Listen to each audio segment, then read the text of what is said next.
Hello, Aquarius. Welcome to the Plaid Oracle. Oh, I like your reading, Aquarius. I hope that you will too. As of course you know by now, Pluto is moving through your sign. And he is also in this strong relationship with Uranus and Neptune. He is trine Uranus and sextile Neptune. They're in this mini grand trine. And they stay that way. I mean, kind of moving in and out of it as they go forward and retrograde and back again. Really until like 2030, when Uranus finally gets far enough away that he breaks out of it. Because he moves faster than both Neptune and Pluto. He moves twice as fast as Neptune, and more than twice as fast as Pluto. So there's this energy of change, transformation, dissolution, imagination, innovation, the reimagining of power.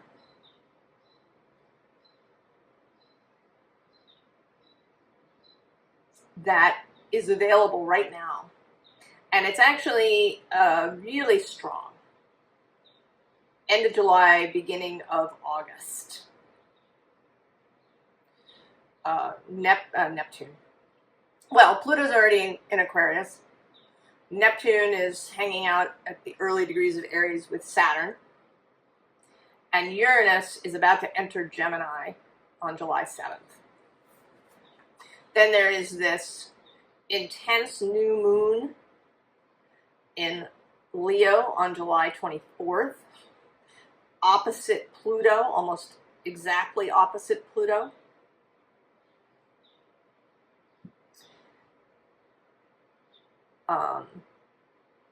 And then later there will be your full moon in August.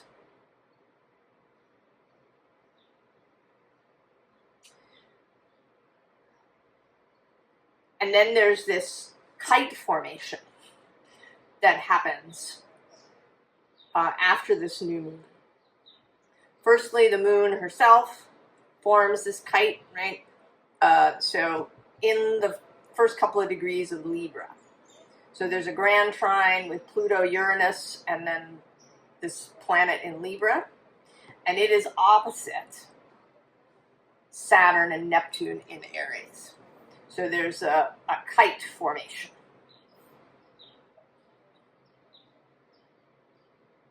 First is the moon, then Mars will be there on August 8th. I've never been really attracted to this Lionsgate portal idea, but on this particular 8-8, there is some strong astrology. And then the sun will hit that spot, and then Venus will hit that spot all through the summer and into the fall. So this grand trine, and then that's mini grand trine, all working together. And the phrase that has popped into my head as I looked at your reading is high weirdness.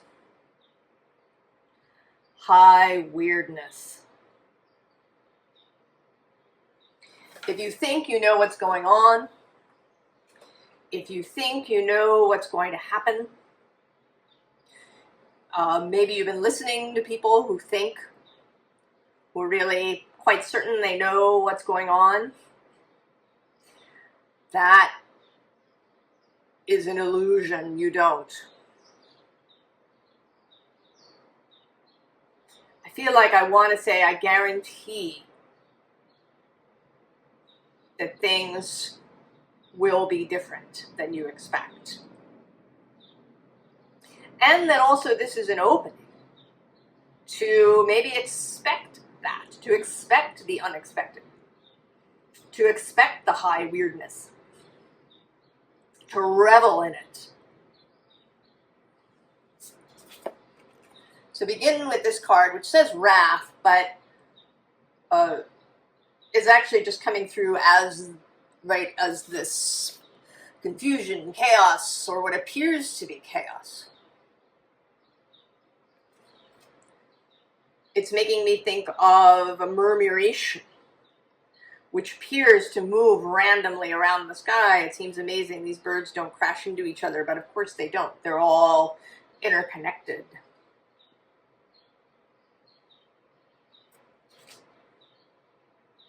So there's going to be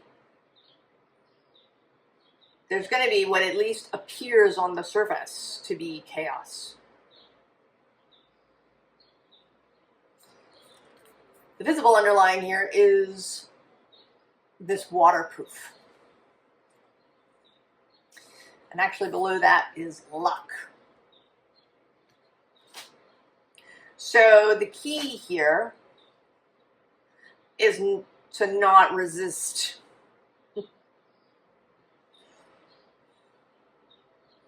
To embrace the weirdness.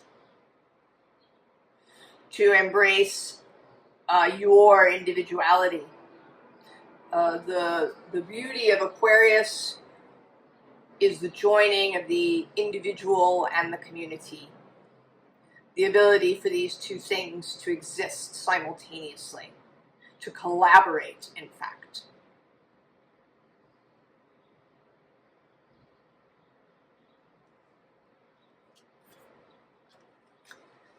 And then in the underneath, there's this commitment. So there is commitment to the future.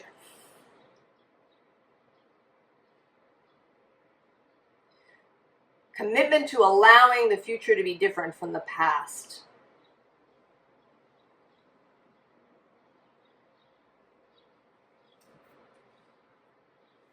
And that can be tricky. The past is sort of fully visible to us.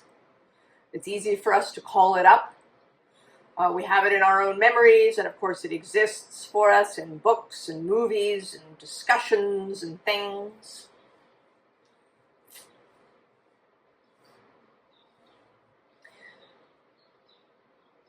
But you are being asked to commit to the future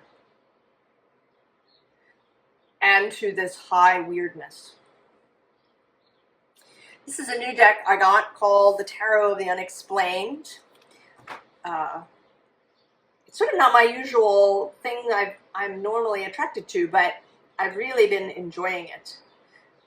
It is made so lovingly, with such attention to detail and to the message. And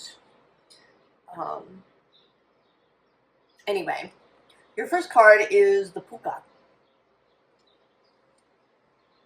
And I'm actually going to read from the book for this card.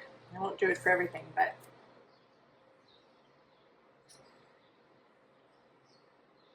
so the Puka is a shape-shifting fairy. The Puka lives in two worlds and inhabits two bodies that are tied as one spirit. The Puka is shown sitting in a bed of poppies, the flower where we derive opium from. The Puka is looking at you, the card reader. 3 UFOs and the constellation Gemini are overhead. Pukas are tricksters and use their shape-shifting abilities to appear as rabbits, beautiful women, horses, and cats. If the card pops up for you, take some time to think about it and the imagery before interpreting it in the same way as its traditional tarot correspondent, the Lover's card. It's not.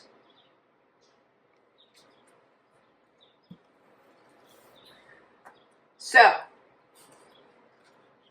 do you think you know what it is? It's not.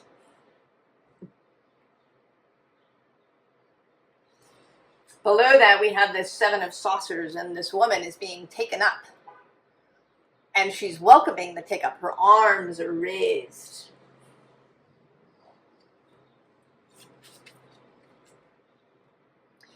And then the bottom of the deck is the 7 of knockers. Knockers are Sasquatch.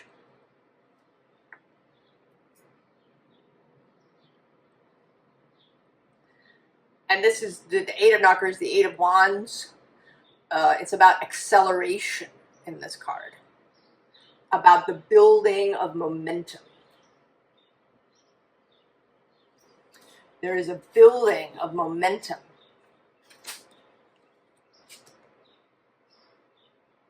There is this strong possibility, right? This grand trine is going to be in the air signs, which are swift.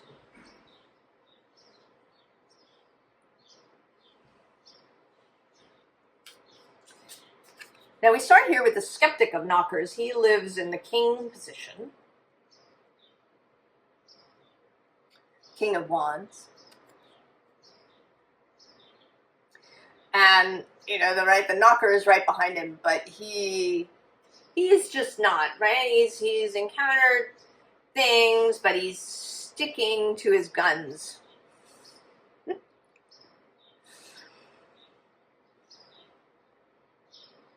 Oh, it's not that, it's, you know, marsh lights, or it's not that, it's, you know, just noises. It's not that, this is my, you know, logical, reasonable explanation.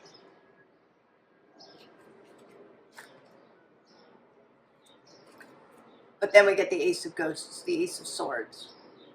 Revelation, inspiration, epiphany. You know, when Uranus enters Gemini, that may indeed be a moment of revelation.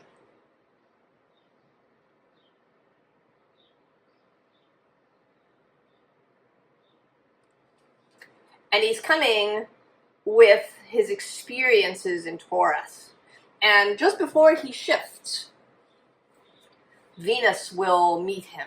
She actually precedes him into Gemini. And Mercury, who rules Gemini, is the host of Gemini, will be in Leo, in the shadow of his retrograde. He's already there.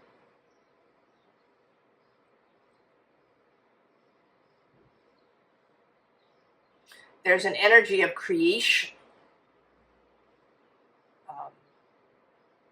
of love, of moving from the heart space that comes with this initial Uranian entry into Gemini.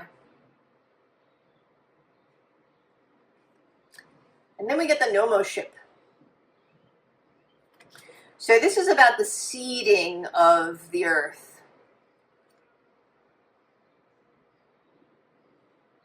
And interestingly, by beings from the Sirius star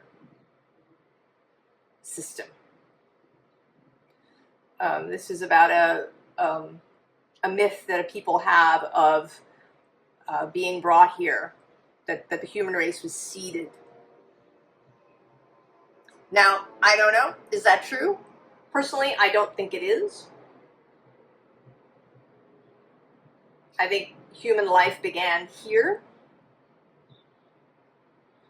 But I think that we are influenced by all of these things. And, you know, in the moment, Sirius is related to this August 8th, right? What we think of as the Lion's Gate portal, the heliacal rising of Sirius, when Sirius becomes visible from Earth.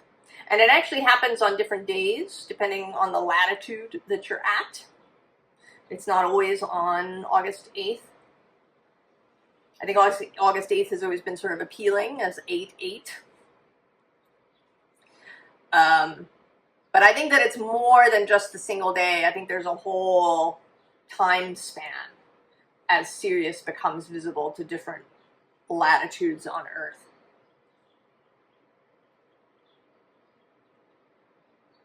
That there's an enlightenment, we see it. It's there. And then with, so Sirius's heliacal rising in Egypt, It was a sign that the Nile would be flooding. So there's also this symbolism of fertility, of something flooding, this Eight of Wands energy. And we kind of get that here too with the Six of Saucers. This is the Six of Pentacles. Right? This contact to earth, this, something being given. That something is being seeded now that will grow.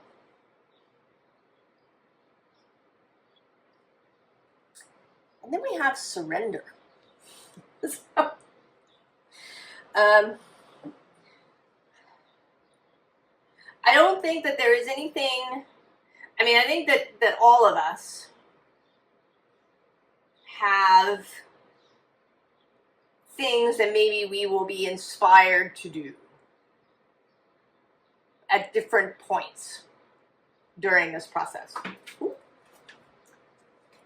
I knocked that off. I don't know what that's about.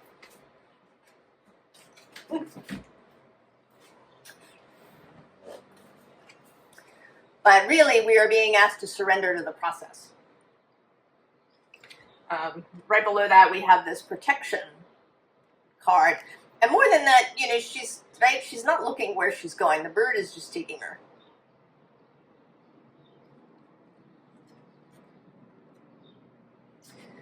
And then the bottom has this Queen of the Moon. And I think this is cosmic forces, energies that we do not control, that are beyond us. Ideas and visions across time, and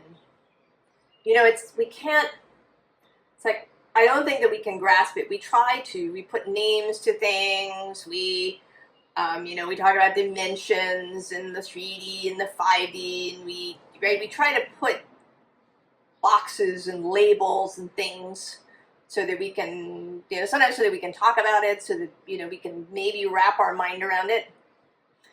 But I think that that's also a bit of an illusion, that we don't know, that we only see little glimpses of it. Until we die, and then we come back fully into the fold and go, oh, right. Extreme, of course. Also blossoming, yes. And change, kind of in this, right, is kind of a chaotic scene. And an interesting thing about these three cards is that they're 34, 33, and 35. So they didn't come out in order. They could have. There's no reason why not. But, right, that, maybe things won't happen in the order that you think. It's a little bit in here, too. There's an 8 on the bottom, and then there's a 6, and then a 7, and then a 6 again.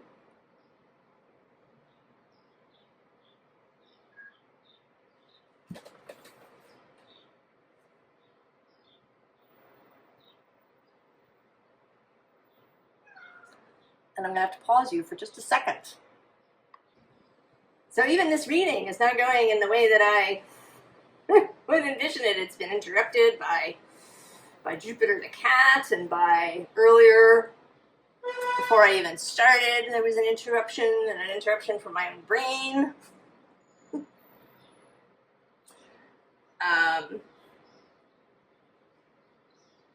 So things are they're not going to go maybe the way you expected it. I'm going to say certainly than the way you planned. I think if you've got some kind of plan, especially if it's a detailed plan. If it's a really nebulous, I just need to get to this place plan, sure. But if you've got some detailed set of steps or anything, I think that you should not cling to that.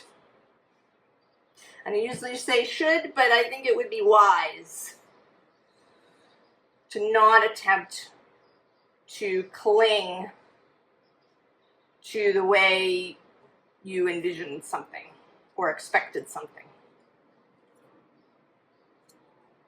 And I'm feeling that a lot with this neon card. You know, she looks as if she's just, you know, she was trying to do something and it's just not working out and she's stopped. You know, I don't know, maybe the snakes were misbehaving. Something was not, you know, I kind of picture her as, you know, maybe she's a sort of exotic dancer and she dances with these snakes and it is, you know, maybe she's rehearsed and it is just not. It's actually making me think, if you've ever watched any of those dog show videos within the agility section where they, you know, they run through an obstacle course. And of course, most of the time the dog does it, but every now and then there's these dogs that just refuse to cooperate. And they, you know, they abandon the course or they go backwards or, you know, and no matter how many times you rehearsed it. And the only thing that the dog handler can do is to make the best of it. Now, of course, the interesting thing is that audiences tend to love the dogs that go off the script. There's this particular rescue dog called Kratu. This kind of, you know, some kind of golden retriever mix mutt. And he often goes off the reservation and often goes into, you know, he'll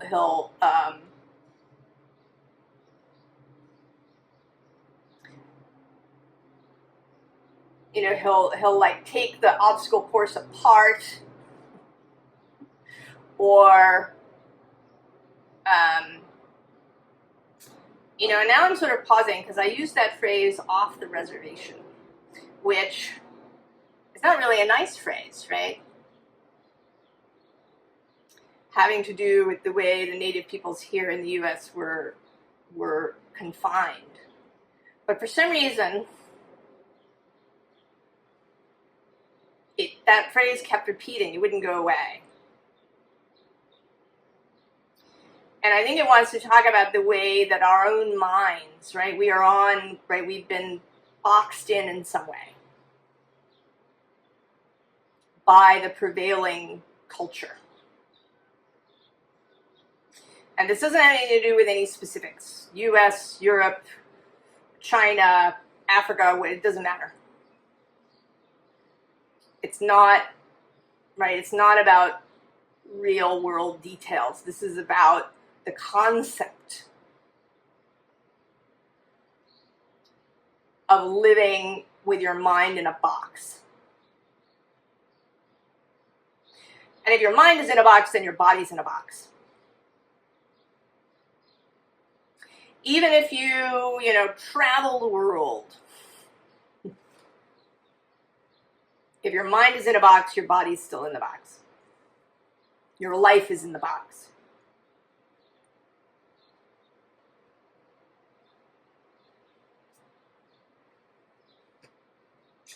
Now, on the underside, we have this hydrogen card with this pregnancy, this seeding, this blossoming, this thing.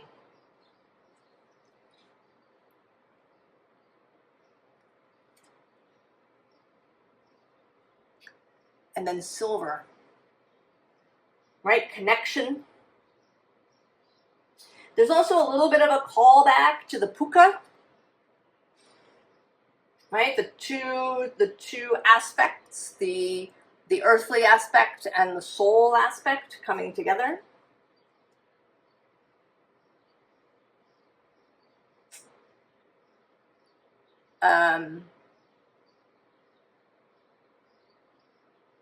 Also, silver is highly conductive, more conductive than copper. I think it might actually be more conductive than gold.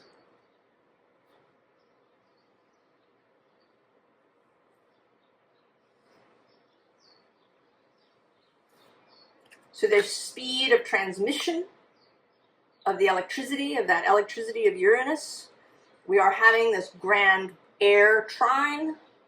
Trines are about fast-moving energy, about acceleration, about momentum.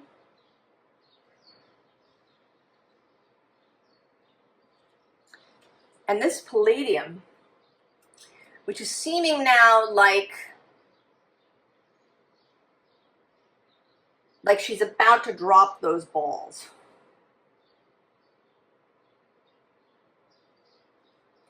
Right, we have this card of, looking towards something.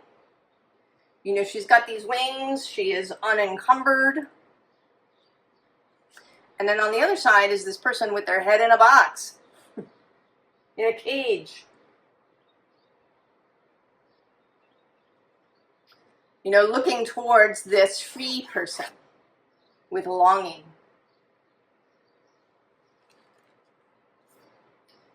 Getting your head out of the cage. Where has your mind been herded into? Where has your mind been confined?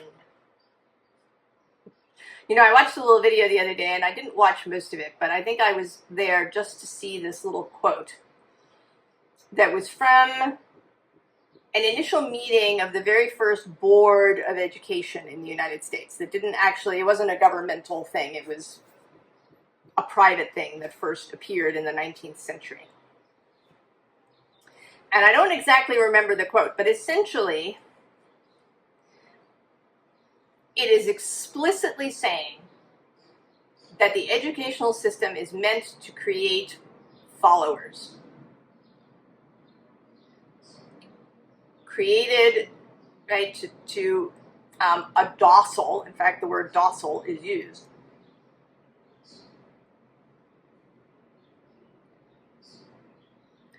And that is part of, our early experiences are meant to educate us about the group that we're in. What's allowed? What's not allowed?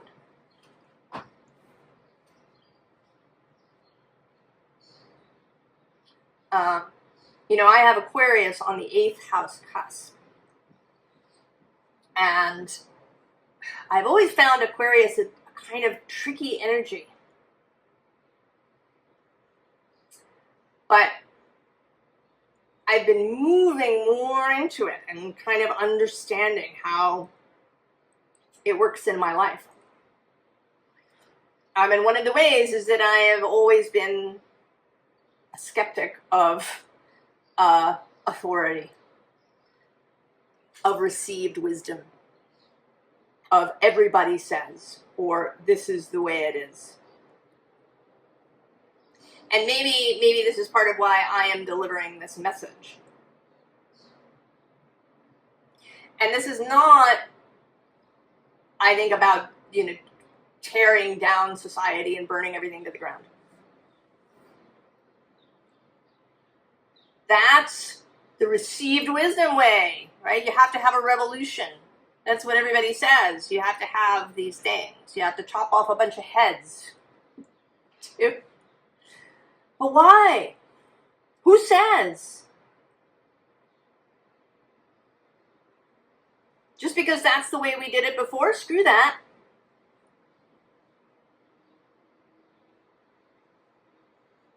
We have a way, an opportunity to do it differently. Particularly with Neptune and Saturn meeting, right? That's dissolution and construction happening together.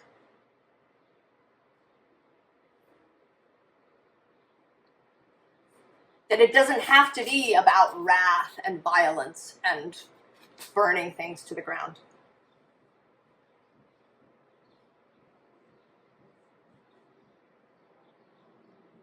That things can be extreme, that change can be a little bit chaotic. But it can be chaos in a creative way, right? The chaos of a Jackson Pollock painting.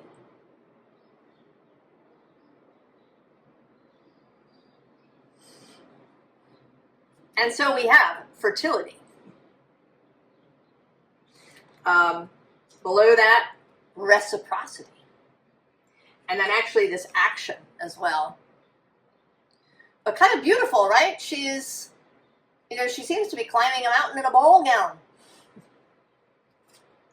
That's not what people would recommend. But screw that, too. The bottom, this is the card that fell off. It's progression.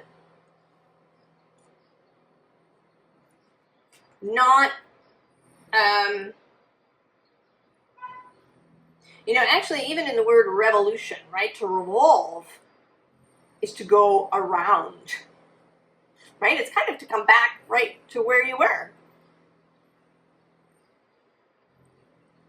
So maybe we scrap that word. We're not having a revolution. We're having real change, real blossoming. Creation. Birth. In fact, creation.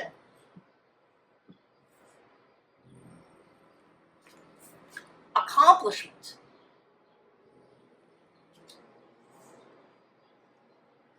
And then order. And not order in the idea of regimentation, but order like natural order.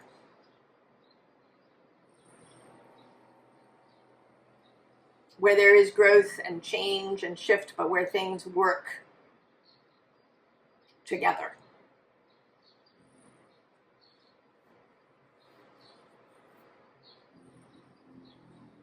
So, advice. The Three of Blues, the Three of Cups. This has been following me around. The Three of Cups in various forms. Get together and have fun.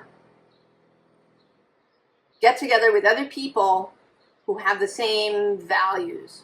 They may not have the exact same idea, right? The details. You know, maybe they're really interested in, you know, I don't know, in resource management or in, you know, how we deal with our trash. You know, maybe somebody else is interested in education and somebody else, right? The important thing is that you all believe that there can be real birth and change. I don't even want to say rebirth. I want to say birth. I want to say something completely new. Right, below that we have another group scene with the Four of Jazz, Four of Wands, and the Ten of Blues, Ten of Cups. And I'm going to go one more to passion, strength.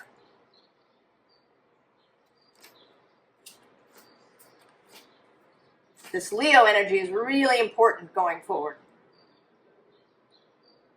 I mean, everybody's important, but this creation, this art, this moving from the heart space.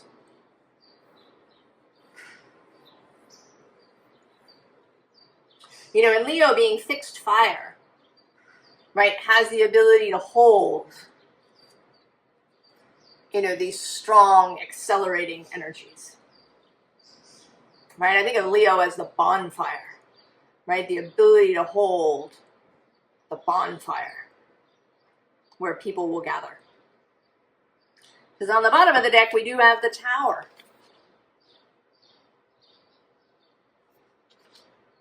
That there is change. There's change. And the only question is, how do you approach it? How do you meet it? How do you engage with it? Ace of Roots, Ace of Pentacles. The new thing, the seed, and even actually beyond the seed. It's like the sprouted seed. It's the seedling. Three of Jazz, Three of Wands. Taking action in an inspired, joyous, jubilant Jubilant is the word I want to use, way. Page of Axes. The new ideas. Right? Using that Ace of Swords. Using the lightning. The electricity. Channeling the electricity that is going to come with Uranus. Like all the electricity. And then the King of Jazz. We begin with him, the King of Wands, and we end with him. But he's a different person here.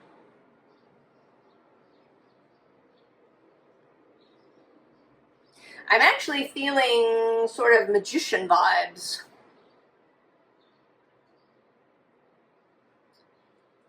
From this King of Jazz. I'm sort of actually prompted. There's a song that goes with each of these cards.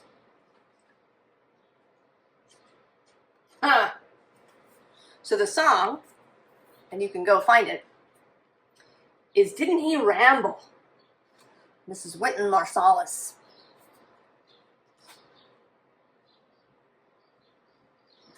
So rambling off the path.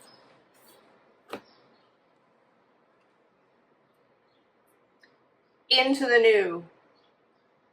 Really creating newness.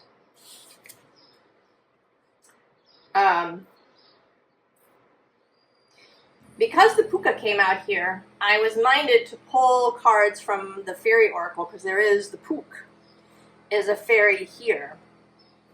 And the first two cards that came out were this guy, G. Hobja, and he's about discernment around fears and obstacles. Is it real? I think that's going to be a question that you need to ask yourself. Are the obstacles that you've envisioned real? Or are they because your head is in a cage?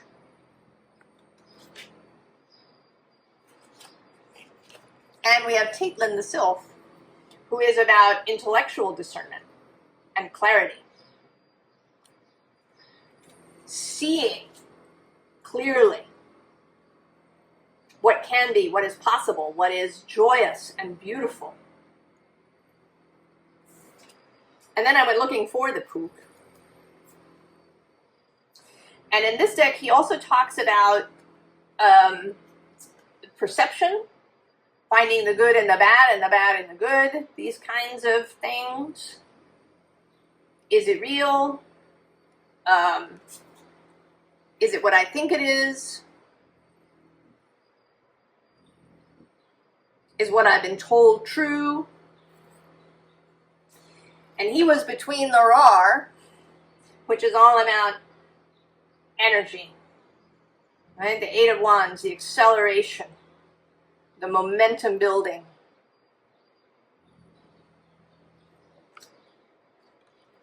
And then on the other side is the Laume, which is this reciprocity energy, giving and receiving. And it may not be, in exactly equal measure, but in appropriate measure, in satisfying measure.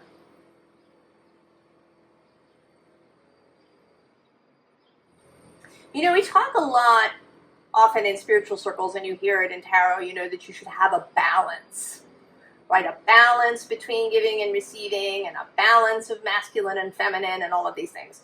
And that's another thing, if you've been with me for a while, I often disagree with things. I disagree.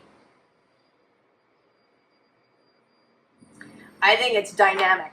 I don't think that things need to be in balance.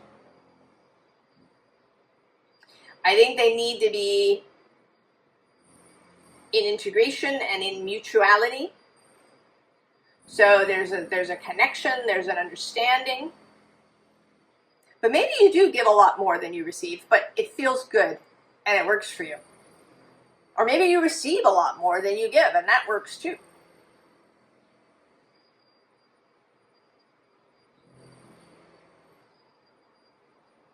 You know, maybe you have a lot of feminine, receptive, chaos, all of that juicy feminine stuff energy. The masculine aspect does not have to be equal. It does not have to be in balance. It just has to be what is appropriate for it.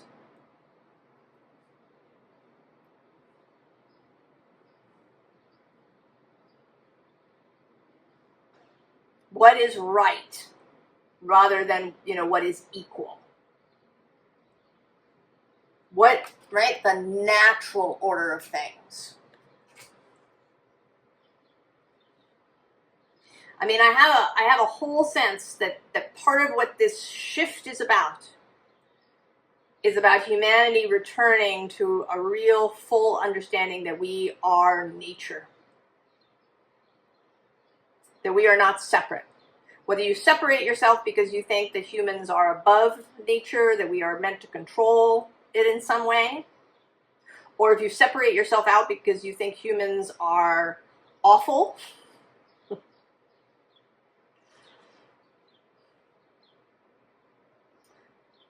doesn't matter. Both of those are incorrect. We are part of it. We are not a mistake.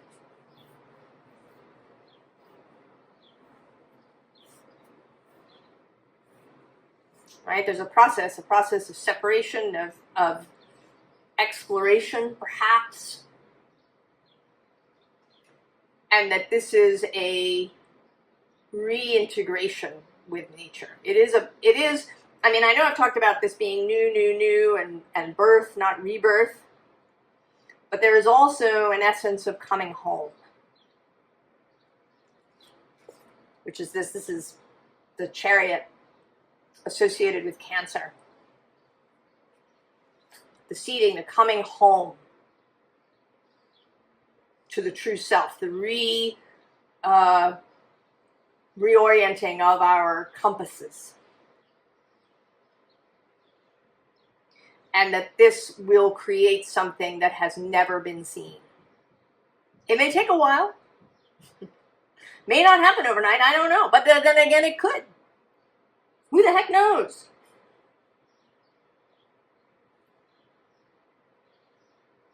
No predictions. Vision.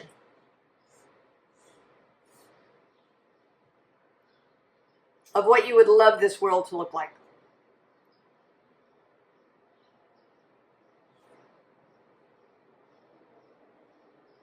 Oh, Aquarius. Get ready. Get ready for the high weirdness. I mean, as ready as you can be. I hope this is exciting to you. That you can feel it coming.